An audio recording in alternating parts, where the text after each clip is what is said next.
जय जोहार, जय मूल निवासी. मी ॲडव्होकेट अमोल पठाडे, भारत मुक्ती मोर्चा जिल्हाध्यक्ष नाशिक.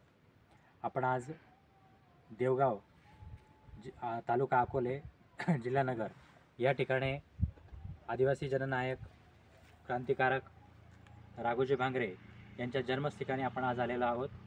आपण या ठिकाणी जर बघितलं की जे राघोजी भांगरे होते हे राज्यस्तरीय, त्याचप्रमाणे जे संपूर्ण भारतातील जो आदिवासी जनसमुदाय आहे त्या सर्वांचं हे एक श्रद्धास्थान आहे, क्रांतिभूमी आहे, प्रेरणास्थान आहे.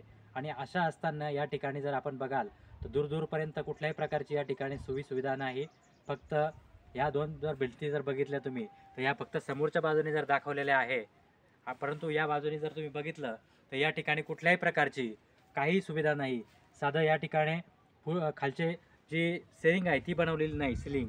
त्याचप्रमाणे जर आजूबाजूला जर बघाल तर सर्व